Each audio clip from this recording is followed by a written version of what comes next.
Ah, nós vamos abordar hoje um tema bastante polêmico e não é à toa que eu quis dar ao tema, incluir no tema a palavra enigma, o enigma do bem e do mal, porque é um enigma ainda insolúvel. E não sou eu que vou solucionar isso daí, não. Então eu vou jogar para vocês conceitos de diversos autores ligados à teosofia, ao esoterismo, à maçonaria, não é? E, de um modo geral, como é que em algumas religiões e outras coisas assim encaram esse tema. Ele é muito controverso, muito difícil de se ter um entendimento. E paradoxal em alguns sentidos, né? Para começar, eu ia trazer, mas esqueci, um CD de Clara Nunes, que é uma cantora que eu gosto muito. Ela tem alguns temas musicais muito especiais. Alguns de vocês devem se lembrar de Juízo Final. Juízo Final é uma música dela, né? Onde ela fala que o mal será queimado na semente e o amor será eterno novamente. E ela conclui dizendo: quero ter olhos para ver a maldade desaparecer. Quem de vocês acha que vai ter olhos para ver a maldade desaparecer? É só levantar a mão quem achar. Ninguém, né? A maldade não vai desaparecer. Ela faz parte.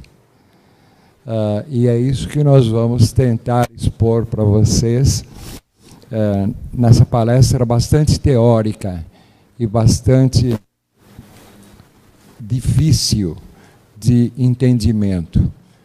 Não só para vocês, como para mim, para todos. Inclusive para autores maiores que se dedicaram a esse tema, como, por exemplo, Nietzsche, né?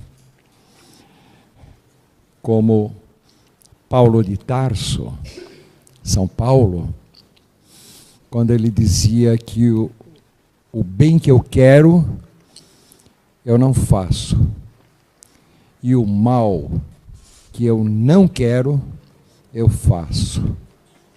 Então, desde Paulo, na tradição cristã, já se percebe que até mesmo o santo, o verdadeiro doutrinador do cristianismo, né?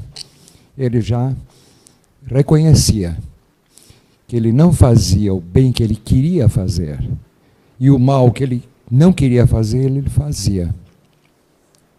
Um poeta chamado William Blake, ligado a movimentos esotéricos no século passado, ele também tem um poema chamado O Tigre. É um poema muito bonito. Quem quiser depois achar fácil na internet isso daí. O nome do poeta é William Blake, com K, e o poema se chama O Tigre. Eu não sei o poema todo de cor, mas em alguns momentos desse poema, ele diz o seguinte. Primeiro ele fala do tigre, que todo mundo sabe, é um animal extremamente feroz, não é? Precisa de um território de 5 quilômetros quadrados só para ele. E ninguém naquele território tem voz, só ele. Se a uma fêmea entrar no território, fora do cio, ele mata ela. Então ele é o símbolo da ferocidade, da violência, da maldade. E o William Blake então diz: tigre, tigre, dois olhos flamejantes nas florestas da escuridão. Ele que fez o cordeiro é também o teu Criador? Ele deixa a pergunta, o enigma. Deus que fez o cordeiro, o símbolo do Cristo, o bem, a mansidão, foi também o Criador do tigre. Então, vocês veem que nós vamos expor mais perguntas do que respostas, né? Eu estou consultando o meu roteiro, né? Os meus amigos chamam de roteiro, os inimigos chamam de cola. Tem problema.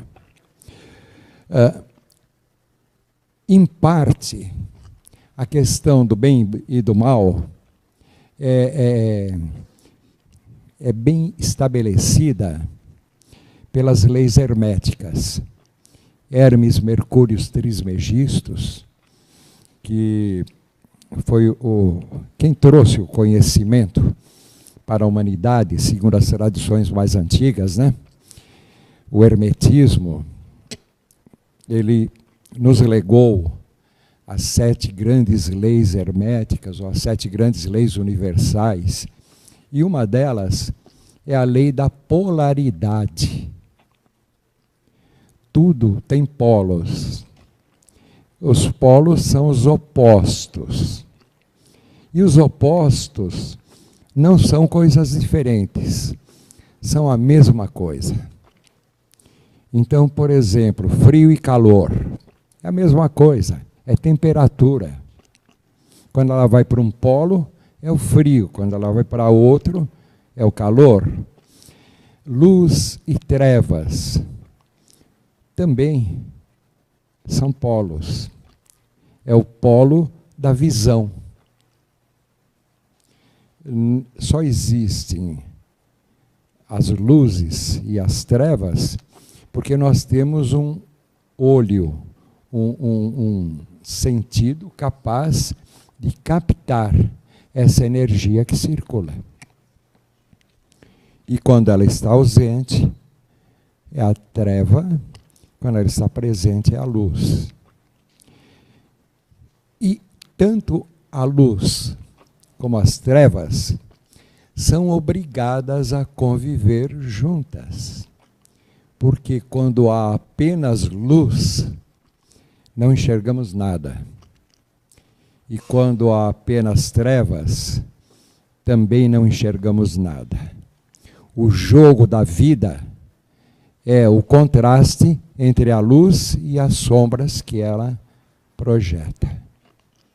Isso a gente vê bem também no desenho, na arte, na pintura e até na escultura, não é?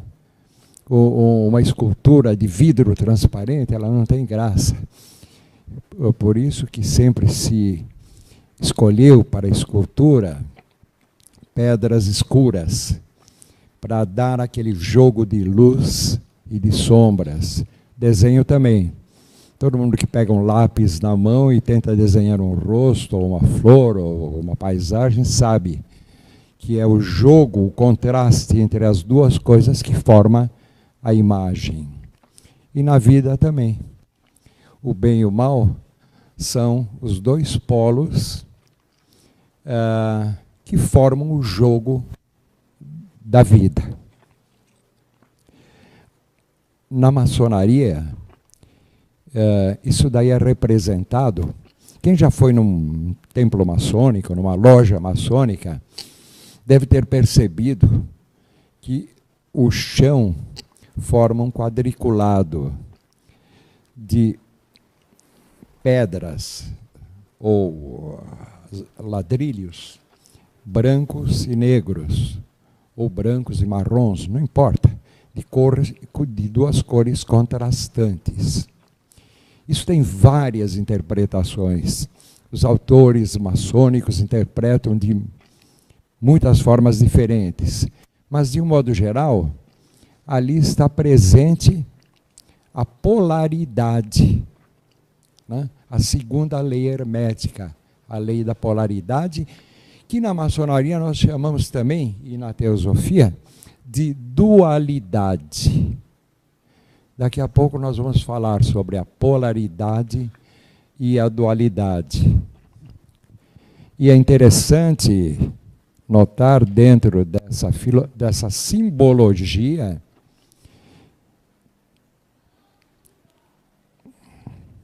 o pavimento mosaico seria mais ou menos isso. O piso das lojas maçônicas, né? Com figuras intercaladas, brancas e negras. E é no piso, no teto de uma loja maçônica, principalmente no rito escocês antigo e aceito, todas as lojas têm um céu. Porque a loja maçônica representa um templo.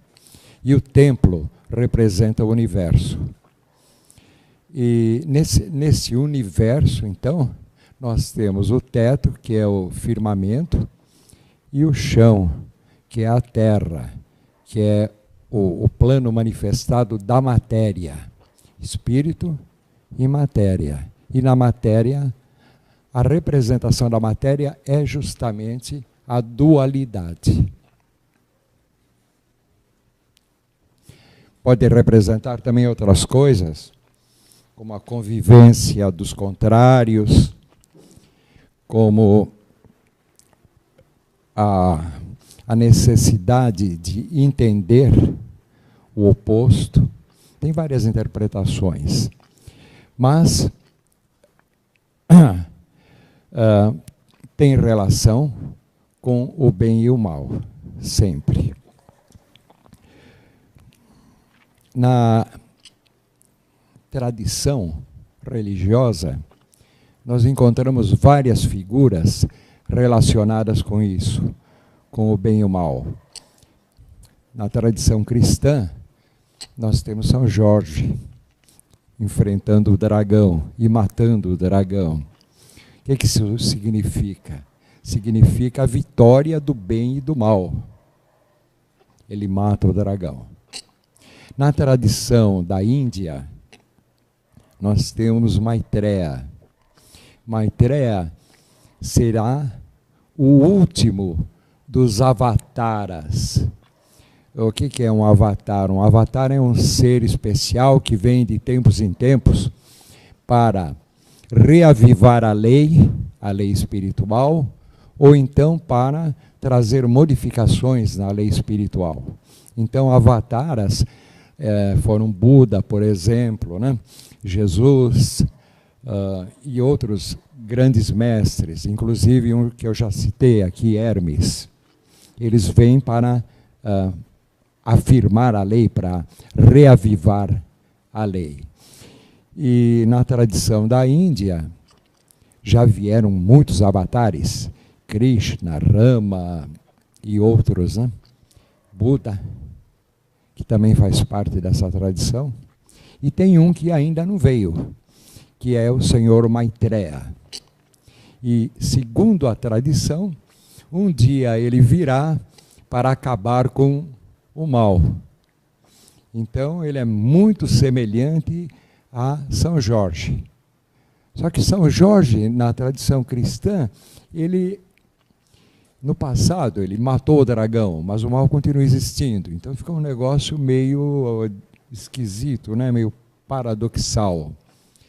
Na tradição da Índia, Maitreya virá. E ele equivale àquilo que na tradição cristã, então, será o dia do juízo final. Que eu já vi que ninguém aqui acredita que vai ter olhos para ver. Né? Por quê? Não vai acontecer, não existe, bobagem, está muito distante no futuro. Então nós vamos depois conversar sobre isso. Eu gostaria, inclusive, ao final, ver a opinião de vocês.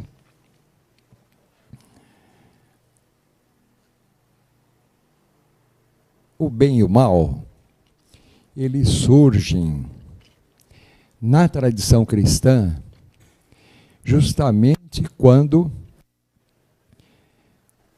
é criado o mundo.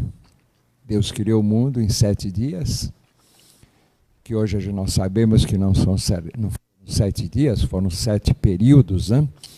E os períodos geológicos que a ciência estuda coincidem, são mais ou menos 7, né, grandes períodos geológicos, onde aparecem primeiro a terra, a formação da terra, então os minerais, depois os vegetais, animais, e por fim surge o homem, né?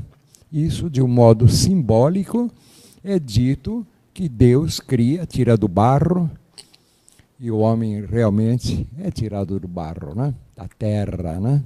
Se a gente pensar bem, o que é uma gravidez, o nascimento de uma criança, né? É uma fecundação onde depois a mãe, através de alimentos retirados da terra, né, ela gera e nutre um ser que veio do barro, veio da terra. Então, é tudo muito simbólico. E dentro desse simbolismo, então, quando Deus cria o homem e a mulher, Adão e Eva, né, ainda não há o bem e o mal. Eles vivem no paraíso. Devia ser um paraíso bem chato, não é? Por quê? Porque não acontecia nada nesse paraíso. Alguém já pensou, parou para pensar, o que seria uma vida no paraíso? Adão e Eva, né? Só os dois, né? Então pega uma fruta, aí descansa, vai dormir, acorda, pega outras frutas que estão à disposição, comida não falta, e não acontece nada. É um tédio. E esse tédio, ele existe. É o tédio da irracionalidade do mundo animal, não do mundo hominal, do mundo dos homens. Os animais vivem esse tédio. Eles nascem, né, depois comem, descansam, dormem, caçam ou dão comida para eles, e vai indo até que um dia chega a morte e eles se vão. Então, o paraíso é a irracionalidade do reino animal. Chega num determinado estágio que o animal, evoluindo, ele morre e depois um dia, pela primeira vez, quando bastante evoluído, ele vai nascer já como um ser humano dentro daquele processo da evolução. Todos nós, um dia, fomos animais, e mais anteriormente ainda fomos vegetais e fomos minerais. E antes ainda fomos outras coisas, elementais e coisas assim. É um longo caminho da evolução, né? E nesse longo caminho da evolução, quando o animal se individualiza, se torna homem, ele ganha o raciocínio, a mente. E com a mente, o livre-arbítrio, a escolha. E com a escolha, imediatamente surge o bem e o mal. Quem está lembrado de Gênesis, né? Está lá que Deus pôs Adão e Eva no paraíso e mostrou para eles, olha, no centro do paraíso tem uma árvore. Vocês podem comer de todos os frutos que vocês quiserem, mas não comam daquele fruto. é a árvore da ciência do bem e do mal. Se Deus quisesse mesmo que o homem não comesse do fruto dessa árvore, ele teria colocado essa árvore no centro do paraíso. Ele teria colocado num canto, ou escondido, ou nem teria colocado. Então, se ele coloca, é porque ele quer que o homem desobedeça. E Adão e Eva, desobedecendo, obedeceram. É um paradoxo.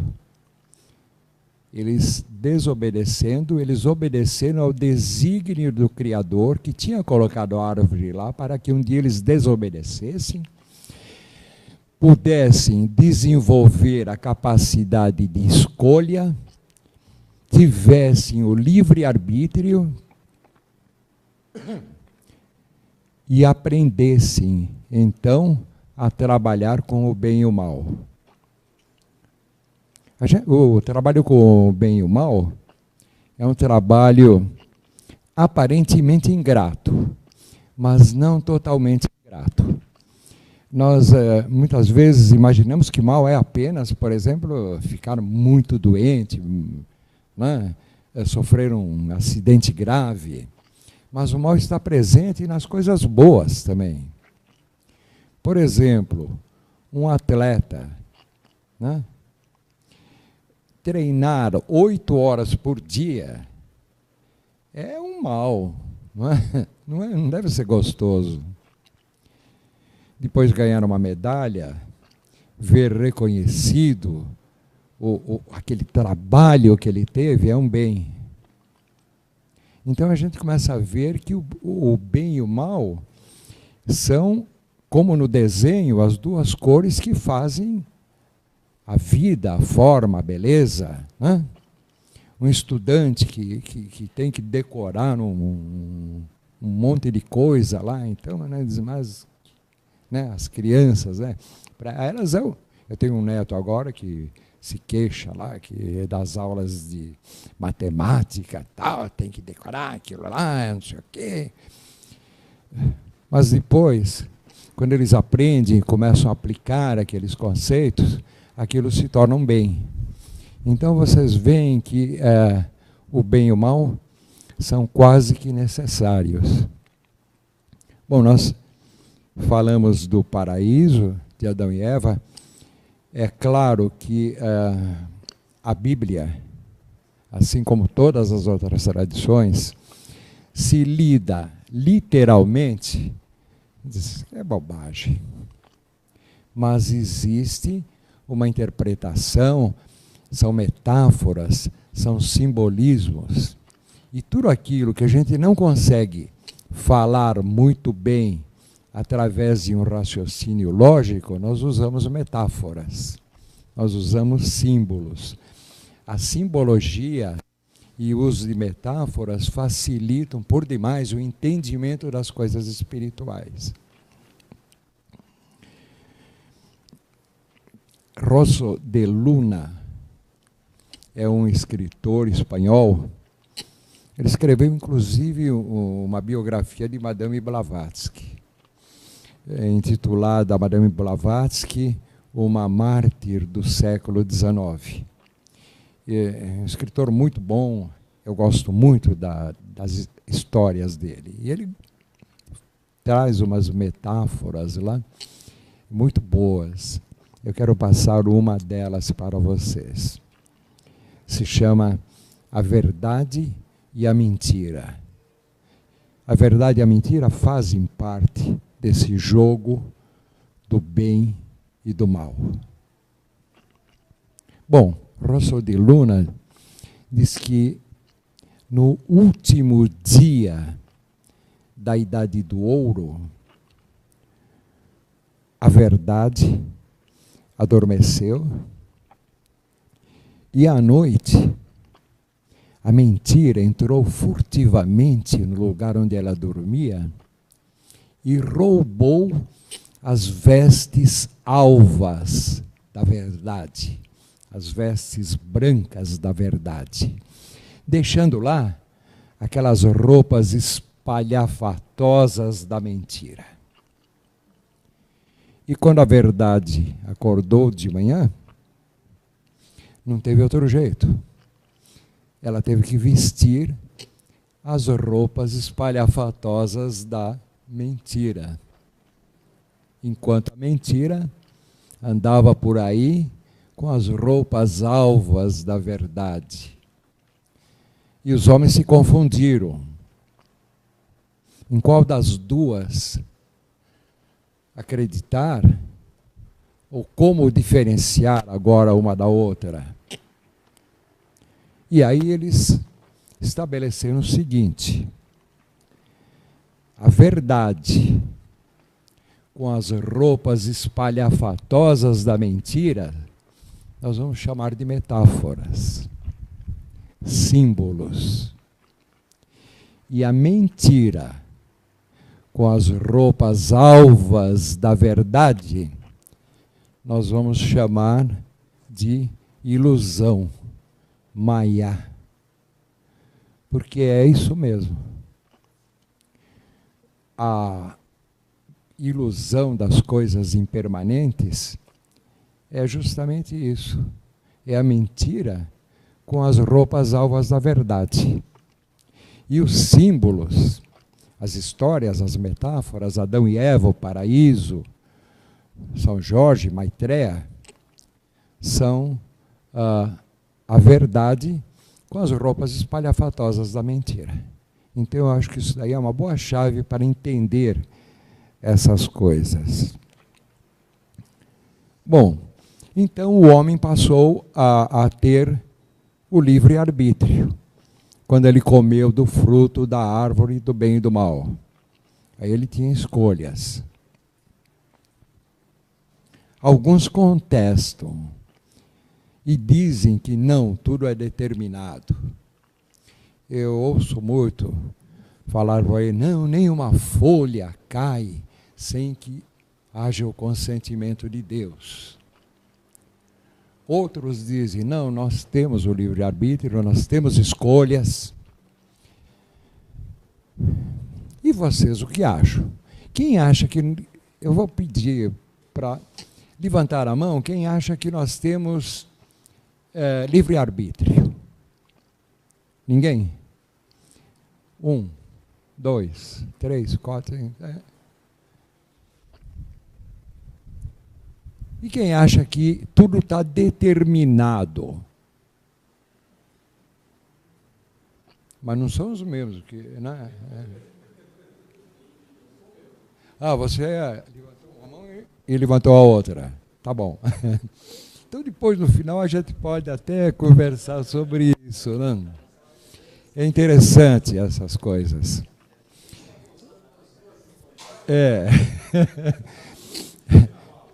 Você não quer perder, né?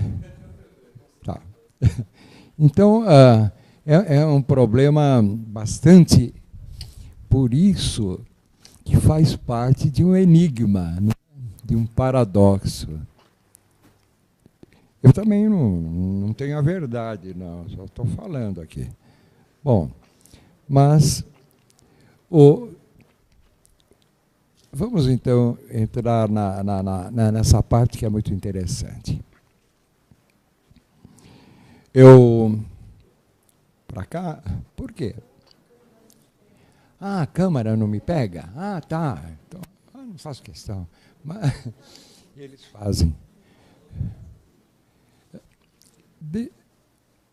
Um dia, eu estava no aeroporto e ia tomar um avião. Aí, quando eu estava naquelas escadarias lá, levei um tropeção, caí, não me machuquei muito, não. Mas perdi o voo. E aí, quando eu estava olhando pela vidraça lá do aeroporto, né, o avião levantou voo, subiu e... pá! Explodiu no ar. Como Deus foi bom comigo, né? aquele tombo, foi Deus que provocou, né? Foi o destino, né? Os meus guias, os anjos protetores, sei lá, né? A espiritualidade, para que eu não embarcasse naquele avião e não morresse também, como todo mundo morreu. Deus foi bom comigo e com os outros, né? Então, não é por aí. Tem um símbolo chamado... Eu vou desenhar ele. Vocês devem conhecer.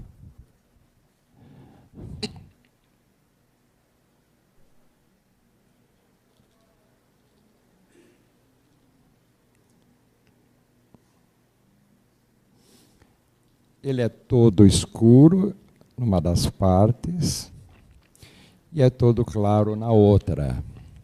Mas dentro da parte branca ele tem um ponto negro e dentro da parte negra ele tem um ponto branco. Vocês conhecem esse símbolo? O yin e o yang, né? Isso significa que mal e bem, luz e trevas, espírito e matéria, tem que conviver, os opostos. Mas dentro de cada ponto branco, dentro da parte branca existe um ponto negro. E dentro da parte negra existe um ponto branco. Em todo mal reside um pequeno bem. E em todo bem reside um pequeno mal. Quando nós somos assaltados na rua, aí, o sujeito chega, aponta o revólver, né, passa o celular, a carteira. Para nós é um mal. Mas se aquele assaltante transformar aquilo em leite para os seus filhos e pão para a sua família, vai ser um bem. Então, já começa por aí a se perceber a relatividade das coisas, né?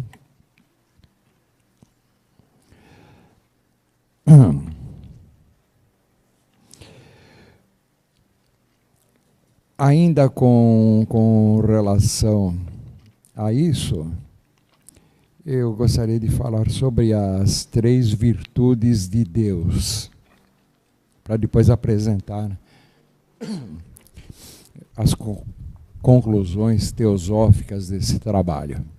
Então, desde a mais alta antiguidade, os filósofos sempre se questionaram sobre como Deus, o Criador, o Absoluto, a grande energia, não importa o nome, como ele é. Então, algumas coisas ficam evidentes desde o começo.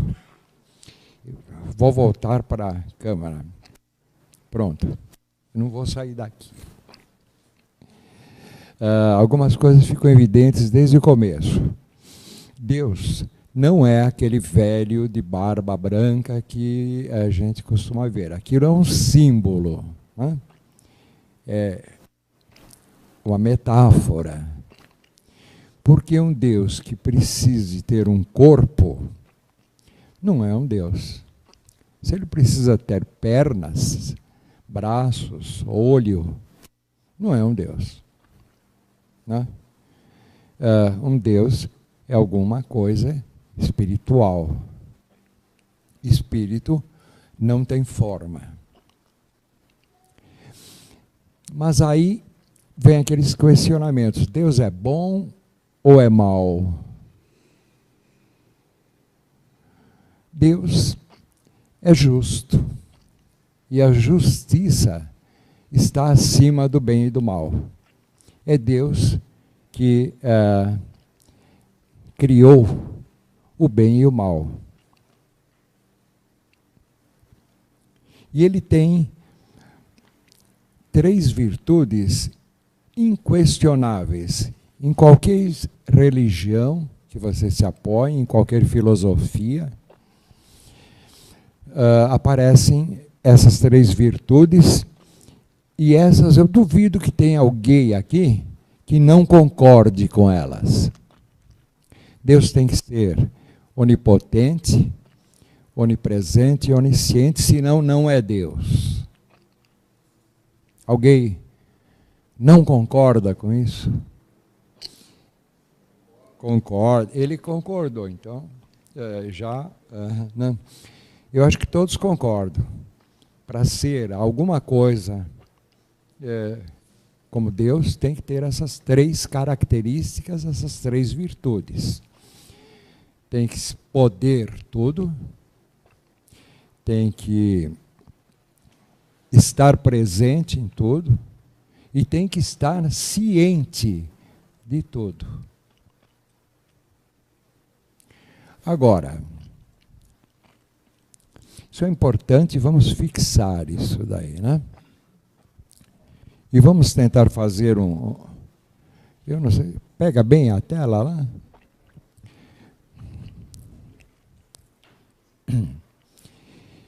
Aquilo que nós, na teosofia, entendemos como muito próximo de Deus, mas não é Deus ainda, é o Logos. Aquilo que Platão chamava de Logos. Deus, nós entendemos, como nos ensina Helena Petrovna Blavatsky, que é aquele do qual nada se pode falar. É o absoluto. É algo tão grandioso e tão inatingível que nós não temos sequer nome para designá-lo. Na tradição oriental, eles chamam de Tat. Tat significa aquilo, porque não se consegue definir. Na tradição ocidental, esotérica, nós chamamos de absoluto. Esse absoluto, ele, quando cria o universo, ele extrai o universo de si mesmo.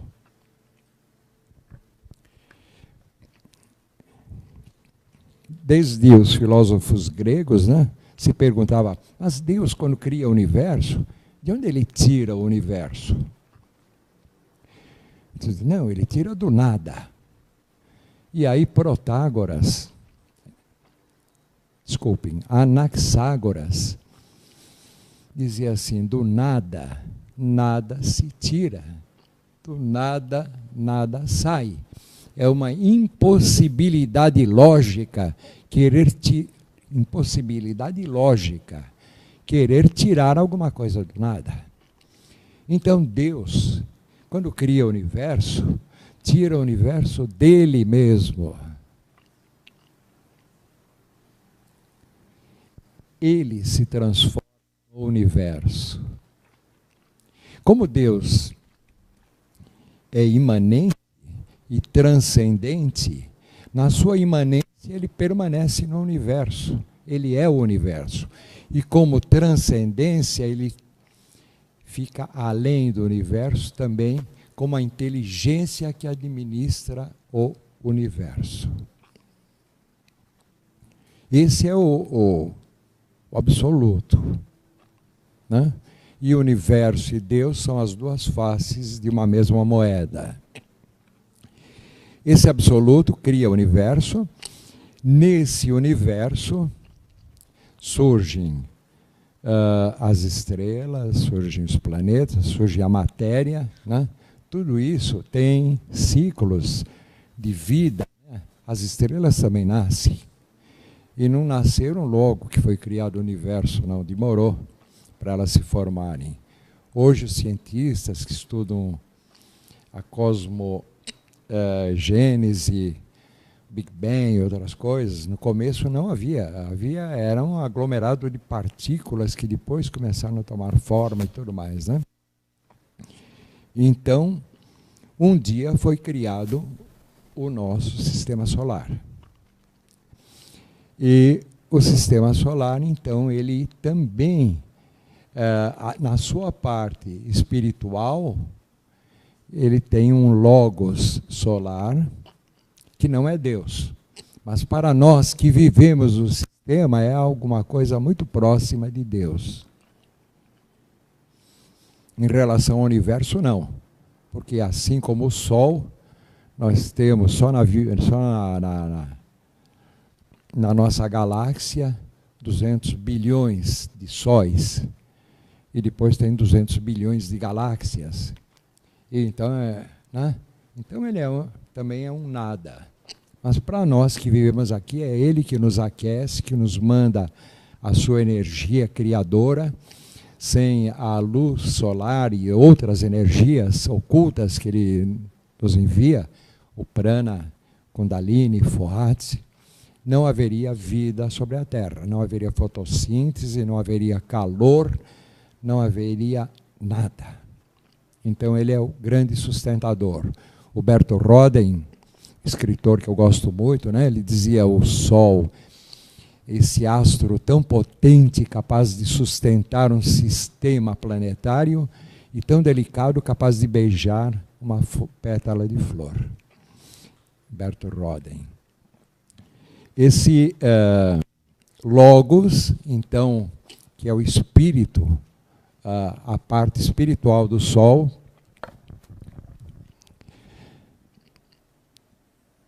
ele também tem, porque o que está em cima é igual ao que está embaixo, e ele está embaixo. Ele é apenas o Sol. Ele tem as 3 virtudes criadoras de Deus, que é a vontade, o amor e a inteligência. Existem outras palavras que definem isso, essas 3 virtudes de Deus. Mas vamos ficar nelas. Na tradição cristã, só para ter um entendimento um pouquinho melhor disso, é Pai, Filho e Espírito Santo. O Pai é a vontade, aquele que cria, aquele que tem o poder de criar. Deus criou o mundo. O amor é o Filho. O amor de Deus fez com que Jesus fosse aqui à Terra, enviado, etc. e tal. E o Espírito Santo é a inteligência ou a atividade. Aquele que faz os apóstolos entenderem diversas línguas, etc. e tal. Para os espíritas, o Espírito da verdade que virá, ou que veio depois de Jesus. Então são os 3 aspectos dessa divindade chamada, ou semidivindade chamada Logos solar. Quando o sistema planetário solar é criado, este ser, esse Logos, estabelece o seu campo de ação e começa a atrair matéria para criar os planetas que circundarão a sua volta. Forma-se o sistema solar. Através do primeiro aspecto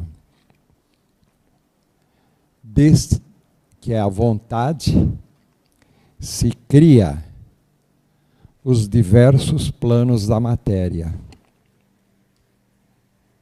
Desde os planos mais altos espirituais, a matéria vai se adensando, se tornando cada vez mais grosseira, até chegar aqui, no plano físico. E fica então constituído um plano físico, um plano astral, um plano mental e os planos espirituais depois. Está criada a matéria. A força que cria essa matéria, essa emanação, recebe o nome de Kundalini. é uma primeira efusão do primeiro aspecto do Logos. Eu sei que é meio complicado isso daí, mas daqui a pouquinho a gente já parte para outra, para um melhor entendimento. Criado a matéria, o plano manifestado. Então, um segundo aspecto de Deus, ou do Logos, vai trazendo a vida para essa matéria que foi criada. Então aparecem as essências elementais e vai descendo num processo que se chama involutivo. Por quê? Do alto para baixo, até chegar na matéria mais densa, o reino mineral. Essa energia é o prana, que vivifica a matéria criada pelo primeiro aspecto.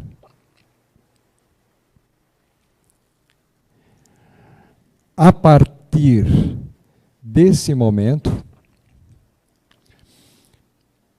todo o universo, todo o sistema solar está vivificado, está com condições de abrigar a vida.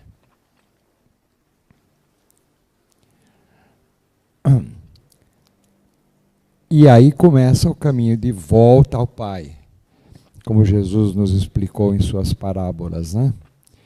Quer dizer, voltar para Deus. Essa viagem é a aventura da vida, é a aventura do universo, é o verdadeiro sentido da existência.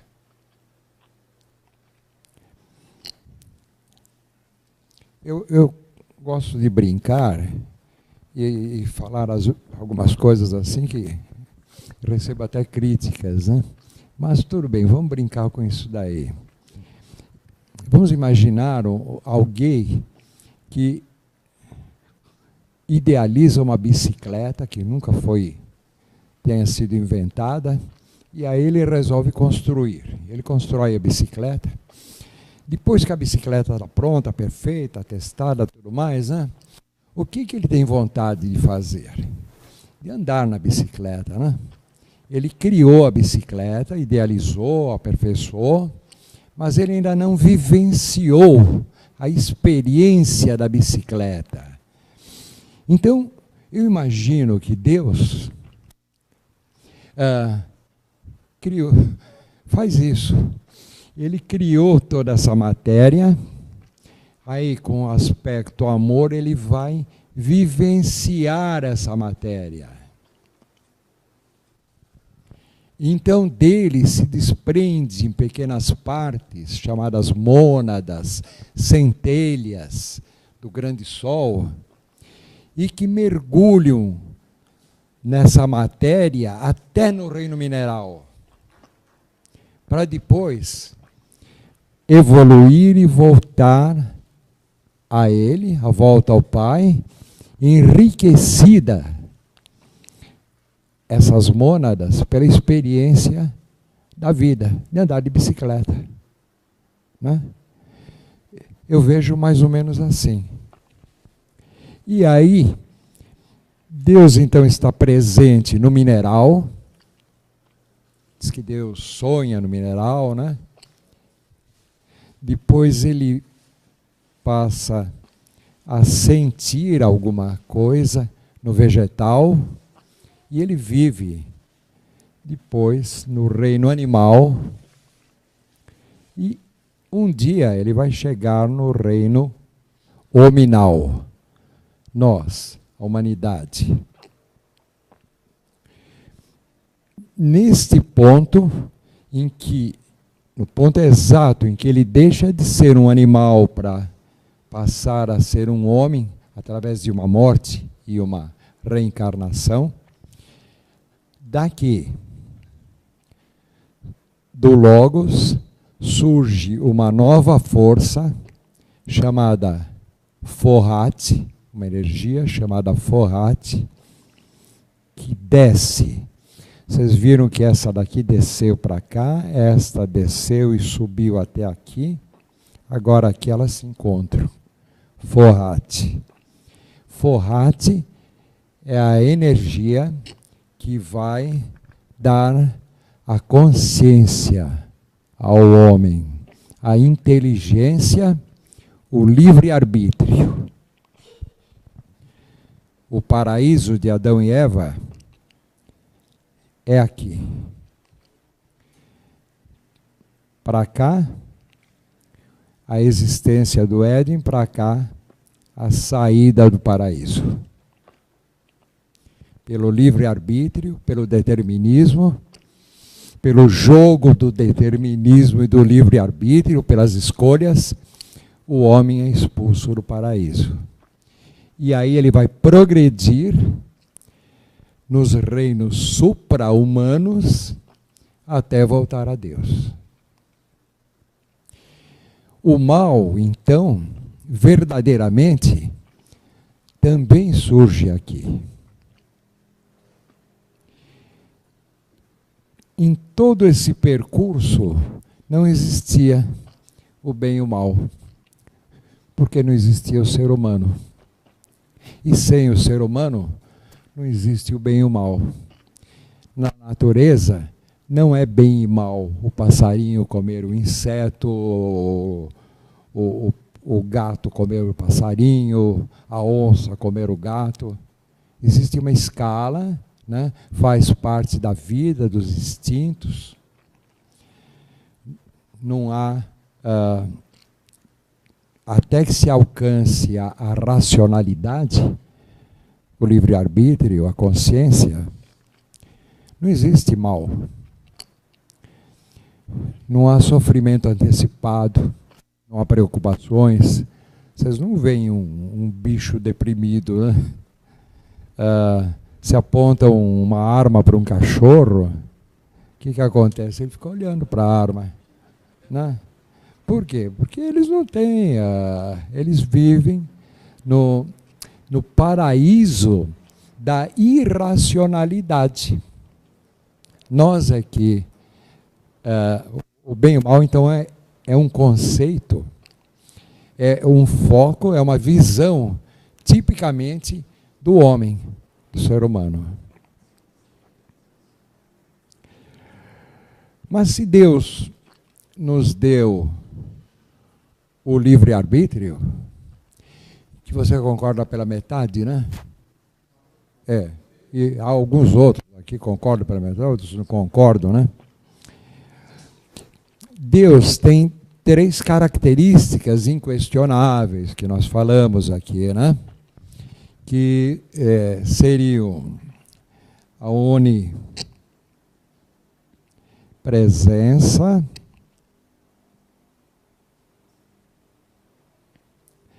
a onipotência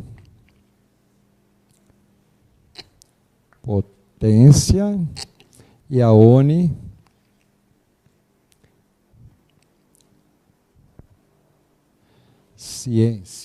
não é? Quando Deus nos dá o livre-arbítrio, Ele abre mão da onipotência, não é? Porque primeiro ele é onipotente, aí ele dá o livre-arbítrio para o ser humano, ele deixa de ser onipotente, ele não pode tudo. Quem pode um pouco somos nós, muito pouco, mas por menor que seja esse pouco, ele perdeu a onipotência. E ele perde também a onisciência. Porque se ele nos dá a possibilidade de escolha, ele não pode saber o que a gente vai escolher. Se ele souber, é determinismo, não tem jeito. Se for livre-arbítrio, a escolha é minha. Então ele não sabe o que eu vou fazer. Então Deus abre mão da sua onipotência e da sua onisciência para ficar apenas com a sua onipresença. Ele continua observando tudo, está em toda parte, mas perdeu esses dois poderes. Isso é verdade? Quem acha que é verdade? Ninguém?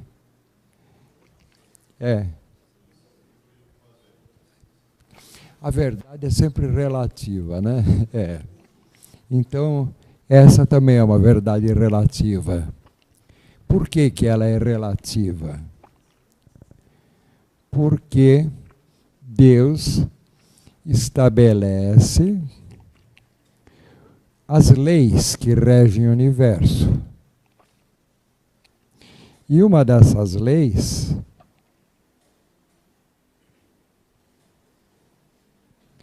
é a lei do karma. Com a lei do karma, Deus limita a nossa livre escolha, o nosso livre-arbítrio. Ele dá um freio. Você pode fazer o que você quiser, mas você vai ter que pagar, porque é causa e efeito.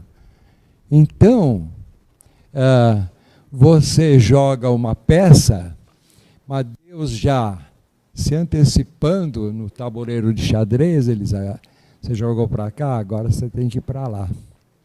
Você vai sofrer a consequência desse ato que você escolheu. A escolha é sua. Você escolhe a causa.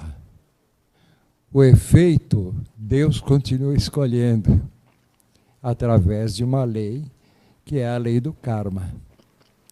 Não é? E a lei do karma, temos ainda quanto tempo?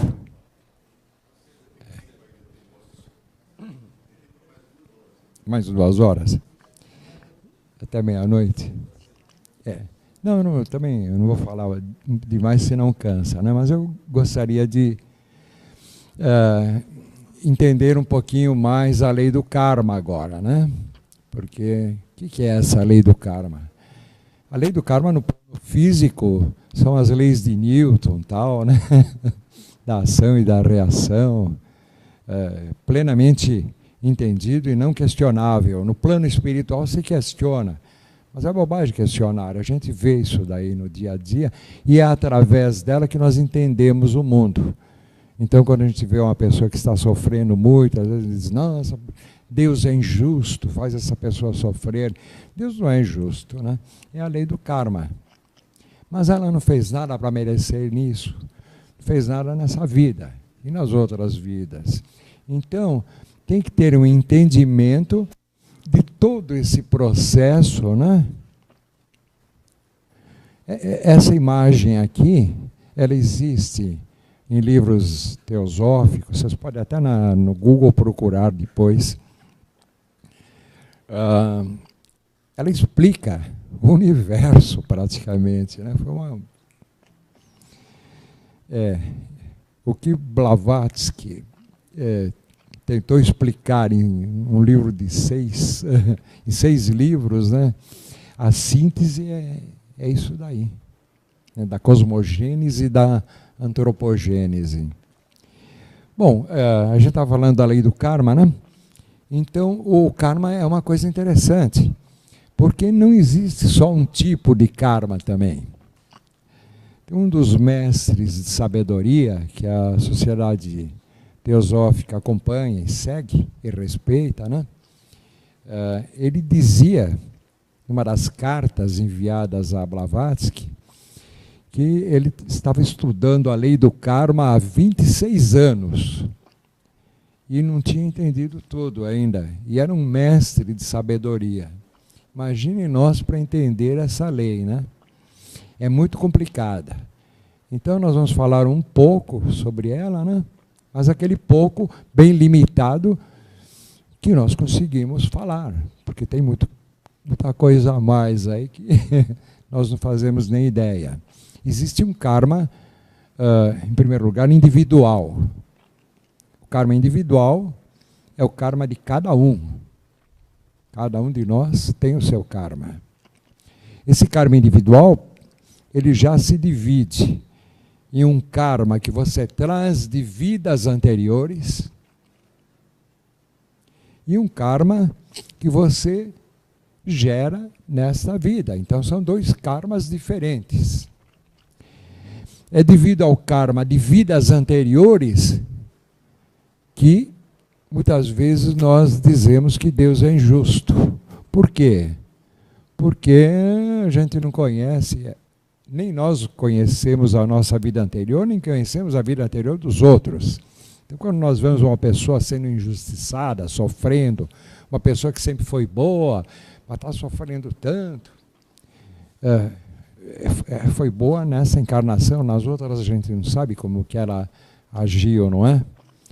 E nesta encarnação mesmo, né? Às vezes a gente vê uma pessoa, não, a pessoa tão bacana hoje. E quando ele era jovem, como é que será que ele era? Será que ele era bacana também? Ou será que ele fez muita burrada? Muita coisa errada? Esse é o karma individual. E só um adendo também, que o karma não é só as coisas ruins.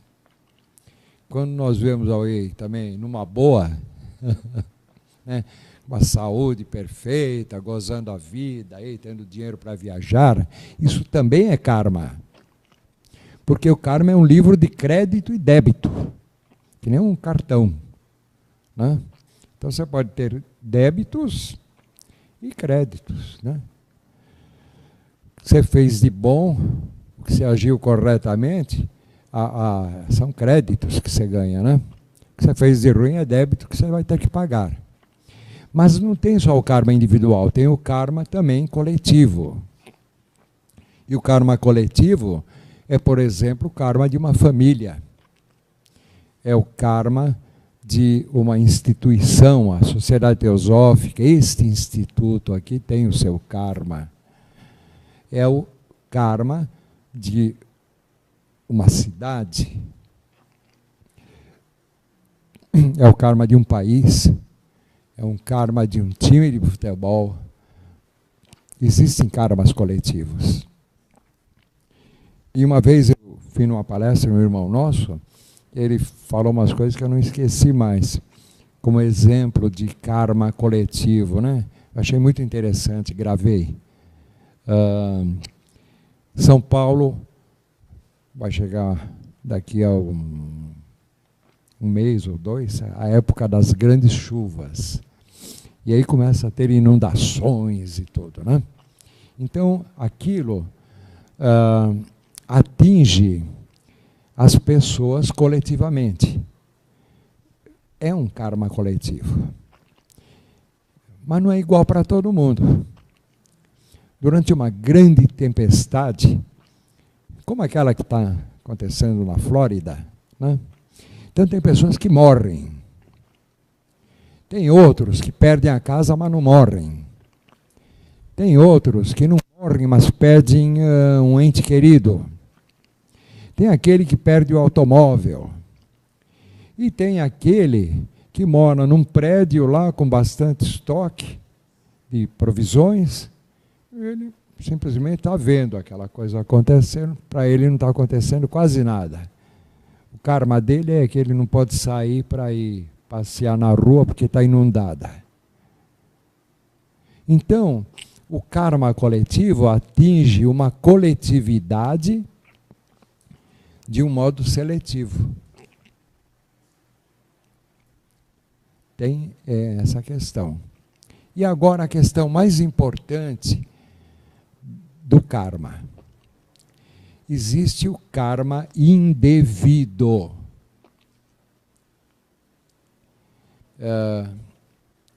Helena Petrovna Blavatsky, no livro A Chave para a Teosofia, fala do karma indevido. Eu não me lembro em que página, mas ali ela explica. E é uma coisa que muitos não aceitam. Por isso que eu gostaria de ter dado a página e tudo mais, mas Uma outra hora eu prometo que eu trago para vocês a referência correta, mas está no livro. O que é karma coletivo, karma indevido? Como nós temos um certo livre-arbítrio, nós temos escolhas, nós podemos escolher. Eu tenho as minhas escolhas e o outro tem as escolhas dele. Então, aquele sujeito que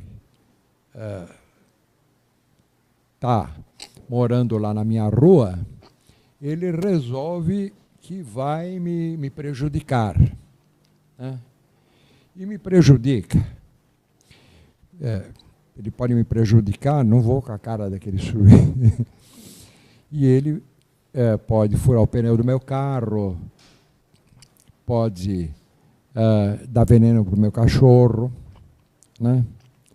E ele pode me matar se ele quiser. Ele tem essa escolha. Eu vou pegar esse cara na esquina aí de noite e dar uma facada nele. Ou um ladrão que acha que eu ando com muito dinheiro no bolso, ou que eu tenho joias. Eu vou pegar esse cara à noite quando ele está chegando em casa, né? O que é isso? Pode ser um karma, pode, mas pode ser um karma indevido. Eu não tinha nada que ver com aquele karma, ele veio e me deu um tiro. Não é? E aí, como é que fica? Blavatsky fala que depois da nossa morte,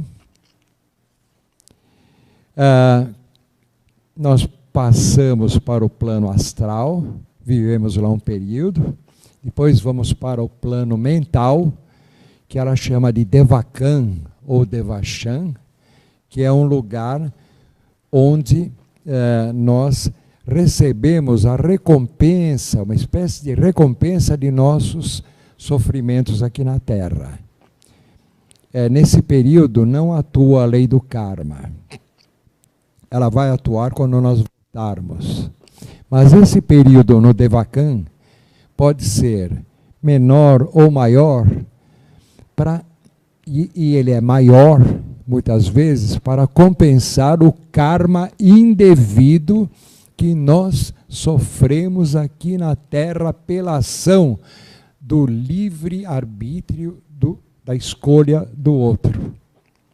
Eu acho isso muito importante. Oi?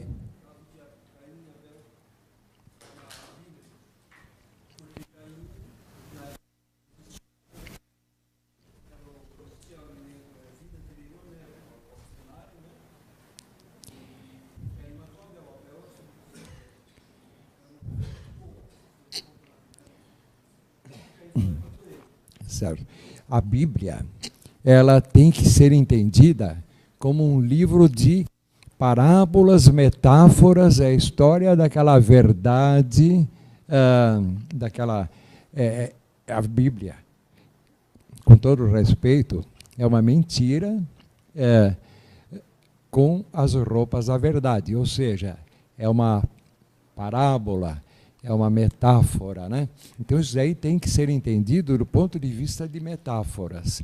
Caim e Abel foram os filhos de Adão e Eva. E assim como Adão foi expulso e Eva foram expulsos do paraíso, eles conheceram o bem e o mal. Esse bem e o mal está representado justamente por Caim e Abel. Um representa o bem, outro o mal. Eles criaram, eles geraram o bem e o mal. Mas isso tem que ser interpretado não como duas pessoas que existiram, mas sim como um modo simbólico de dizer que ao tomar consciência de si mesmo, ganhar a racionalidade, ser expulso do paraíso para ter a livre escolha, eles conheceram e geraram o bem e o mal, Caim e Abel, né? Só assim que a gente, com essa chave, que a gente consegue achar que a Bíblia é um livro sagrado, que é um livro de grandes verdades, né? Se for pela leitura ao pé da letra, literal, fica difícil, né? Porque aí tinha Caim e Abel, e depois teve Sete, se não me engano, né? É o terceiro filho, e ele foi para a terra de Nod, e lá ele conheceu uma mulher e casou. Peraí, então não faz sentido. É sempre no sentido de metáforas, né? Bom, eu acho que é isso que eu tinha a dizer. Deixa eu ver se faltou alguma coisa. Faltou só uma coisa. A conclusão. Vocês acham que eu ia concluir alguma coisa? Não vou concluir nada. Então, agora, fica aberta para perguntas aí. Ou questionamentos. Bom, agora... Deixa eu dar o microfone para ele, né?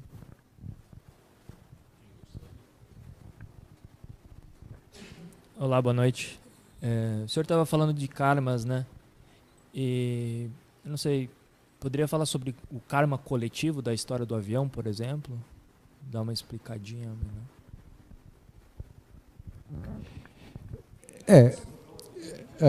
Vamos voltar para cá. Senão eu não apareço na telinha.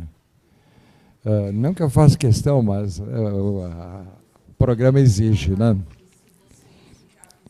Tá bom. Então, aqui estou bem visível?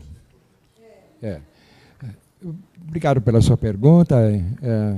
Realmente, você veja que mesmo num desastre de avião, muitas vezes tem sobreviventes, não é?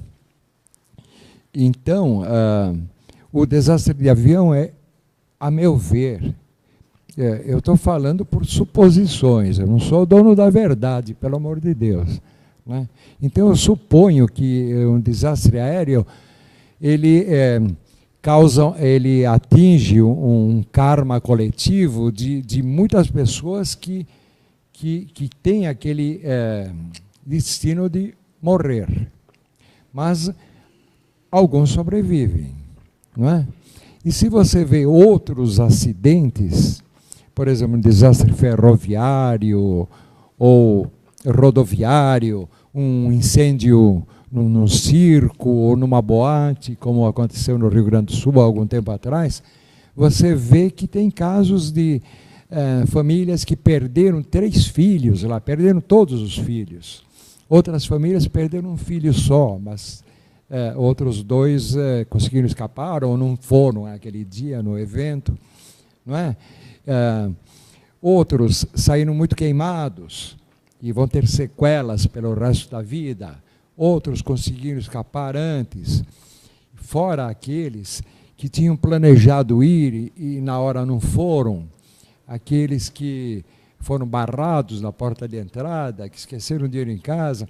Então, é essa variedade que nos mostra que o karma coletivo não atinge a todos do mesmo jeito, né? A gente vê, às vezes, desastres pavorosos aí no noticiário, né? Um caminhão se choca com 5 carros, 2 mortos. Provavelmente, alguns hospitalizados em estado muito feio, e outros que não acontece absolutamente. Os caras saem de lá tranquilo. Será que eu respondi sua pergunta?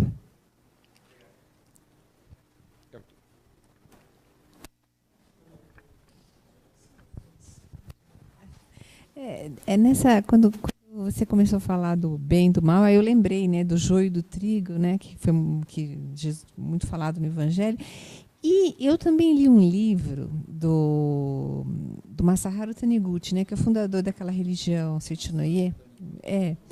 Eu li um dos livros dele em que ele fala que ele era japonês, né, que, por exemplo, no caso de Hiroshima, né, quando jogaram a bomba atômica, que algumas pessoas que estavam lá, que o efeito da bomba não foi igual para todo mundo. Que teve gente que estava lá que não sofreu assim quase efeitos, né? Então ele E me fez lembrar, quando você começou a falar do karma, né? Comecei a lembrar, né, que até nessa parte, por exemplo, né, uma bomba atômica também tem efeitos diferentes para diferentes pessoas, né? Pelo menos pelo que ele contou, né? Ele que falou, né? Obrigado pelas suas palavras. E realmente faz sentido isso daí, porque lá em Hiroshima a gente ficou sabendo, né, que teve sobreviventes, é claro, né? E também nos testes, antes da bomba de Hiroshima, foi testada uma bomba em Alamogordo, nos Estados Unidos, no deserto, né? E naquela época eles não sabiam dos efeitos da radiação ainda, né? Eles sabiam do potencial explosivo da bomba, mas não dos efeitos a longo prazo da radiação. E convidaram um monte de militares, né, para assistirem àquela experiência. Então, muitos deles pegaram depois câncer, contraíram câncer, né, e outros não.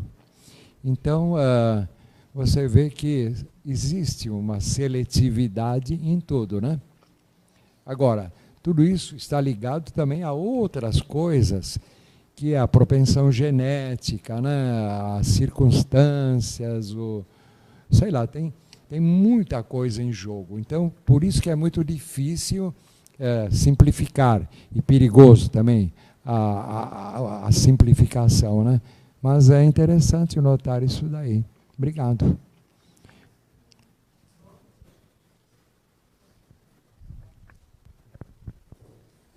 Então, o senhor comentou referente à questão do karma, e o tabuleiro de xadrez, né? Que você tem o livre-árbitro para escolher, mas ali na frente você vai pagar por aquela escolha. Aí você usou o termo, Deus te dá a condição de escolher, mas lá na frente tem o pagamento, a cobrança, né? Ou isso acontece, ou é uma consequência. Entendeu? Ou seja, a diferença, ou seja, não, você foi por aqui, Deus vai fazer você pagar de tal forma porque você foi por aqui. Agora, não, você foi por aqui, a consequência foi essa. Obrigado pela sua pergunta. Isso daí é mais ou menos assim, né? A vida é como se fosse uma estrada. Então você nasce, tem que percorrer um caminho e lá para frente, com certeza absoluta, você vai morrer. Todos nós, né? Então, nesse caminho, de um modo também alegórico, a gente pode falar que é mais ou menos você está num caminho. Nesse caminho você pode andar depressa, andar devagar, ir pelo lado direito da estrada, pelo lado esquerdo. Vou voltar um pouquinho. Você volta 3 passos para trás, dorme, acorda a hora que você quiser, continua, né? Aí você descansa, aí você resolve correr, se apressar. Então, tudo isso daí é o seu livre-arbítrio. Você escolhe. Mas a estrada é aquela, você não pode sair da estrada, não. Né? Então, é mais ou menos isso. É como um peixinho dentro de um aquário. Né? Você pode ter um aquário grande, bonito, tal. O peixe vai para cá, vai para lá, dorme, acorda, come, sobe, desce, mas ele está limitado pelo aquário. Ele não pode deixar aquele espaço. Então, Deus nos dá o livre-arbítrio, mas nos limita através das leis. E não é só a lei do karma, mas principalmente através da lei do karma. Né?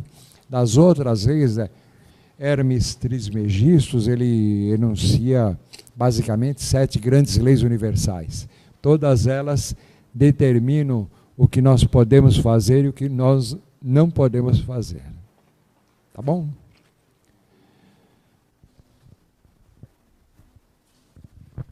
Boa noite, Carlos. Queria fazer só um comentário no que você falou no final com relação... Não tem uma conclusão, né? Acho que uma conclusão boa para a sua palestra é a própria música da Clara Nunes, né? Ela termina a música falando: quero ter olhos para ver a maldade desaparecer. Parece algo triste, mas na realidade ela começa a música com uma mensagem de esperança, né? Ela fala: o sol há de brilhar mais uma vez, a luz há de chegar aos corações, do mal será queimada a semente, o amor será eterno novamente. Era só isso.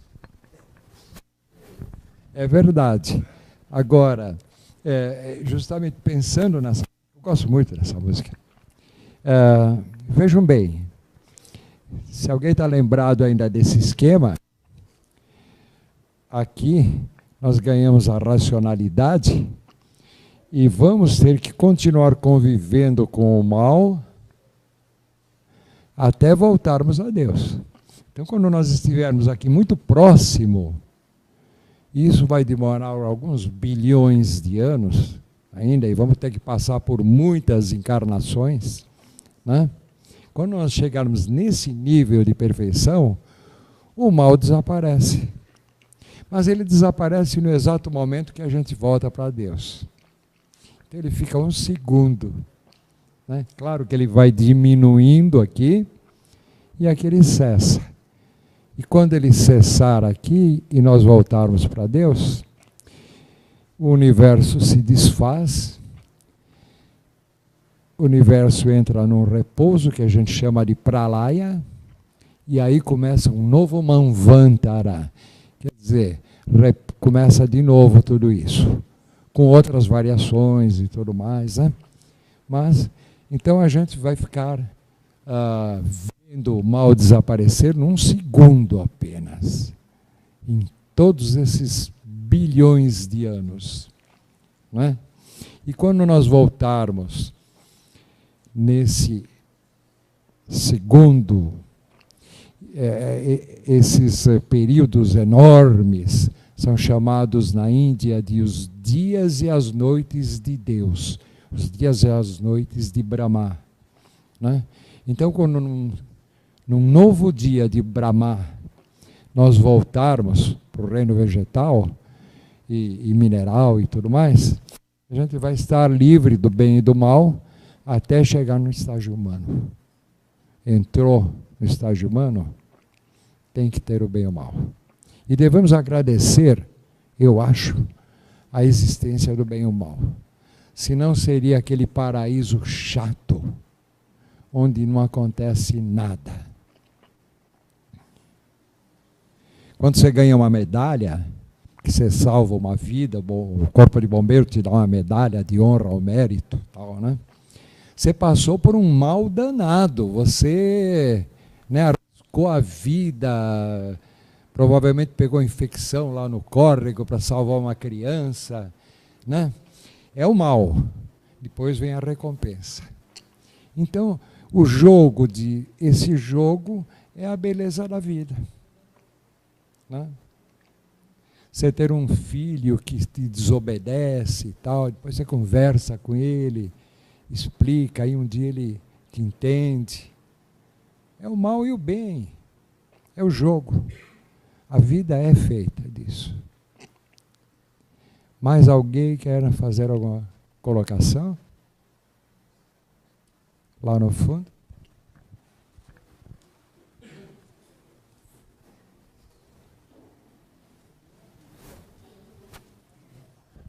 Obrigado, professor. Boa noite. Obrigado, professor, pela presença. O senhor sempre traz uma palestra boa para a gente evoluir no nosso entendimento com relação às questões espirituais. Obrigado, antes de tudo. Eu só queria fazer uma colocaçãozinha. Essa questão que o senhor falou sobre... O senhor usou até o jogo de xadrez como exemplo, né? Que o jogo de xadrez é um jogo bem pedagógico para a gente entender essa questão da dualidade, né? Não é à toa que é xadrez e não é à toa que as lojas maçônicas usam o piso xadrez, que é essa referência, né? Então, a gente precisa... As religiões são necessárias e todo esse conhecimento é necessário para a gente entender isso, que o mal sempre estará presente entre nós, porque ele faz parte do mundo criado. Assim que o mundo é criado, né, aí já começa isso. Aí vem uma outra pergunta, mas não teria jeito de Deus ter feito diferente? A questão é... A questão da... a tábua, né, esmeraldina, que fala sobre como é em cima e embaixo, a lei da correspondência. Da mesma forma que as vivências, nós aqui, a personalidade trabalha todo dia para ganhar o seu pão de cada dia, na essência do universo, quando Deus cria o universo, também é assim. Na verdade, nós trabalhamos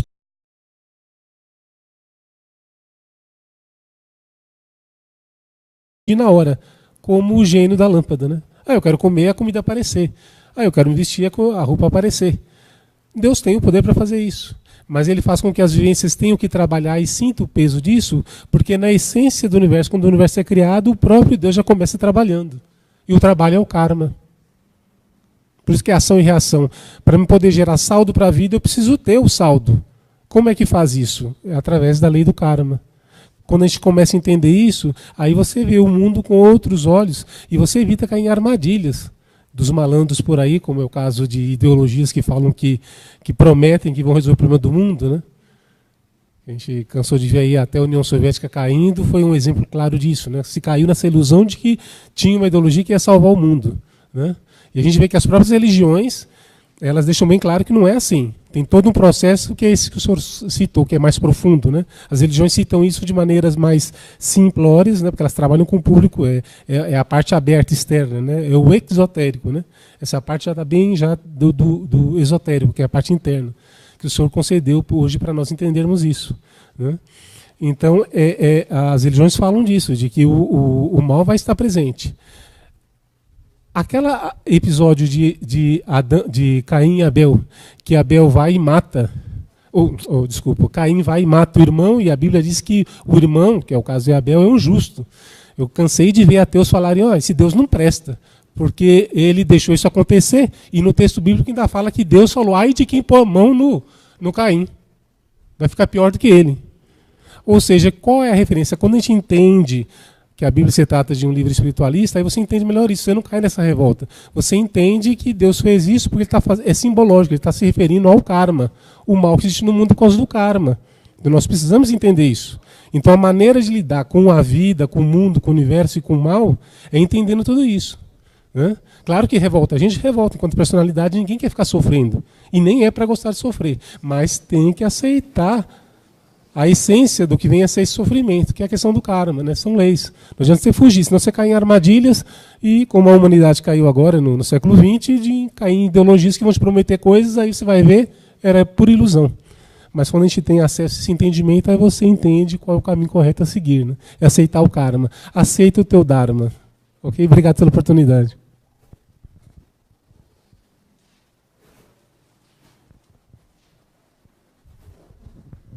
Obrigado pelas suas colocações, né? Na verdade, é isso daí. A gente tem que entender também que existe aquilo que nós falamos muito aqui na Sociedade Teosófica, né, que é o ocultismo, né? O que é ocultismo? Então, muitos acham que ocultismo é aquilo que se fala lá fora, que é ocultismo, um cadáver oculto, né? Alguém que rouba, que faz alguma coisa escondido. Não, ocultismo são as leis ocultas da natureza, que são ocultas justamente para que nós, pela atividade, pelo esforço, pelo trabalho, possamos, com o tempo, entendê-las, tirá-las do oculto, não é? E faz parte também do jogo da vida, né? Desse jogo tão grande, tão complexo, que é a aventura da vida, né? Obrigado.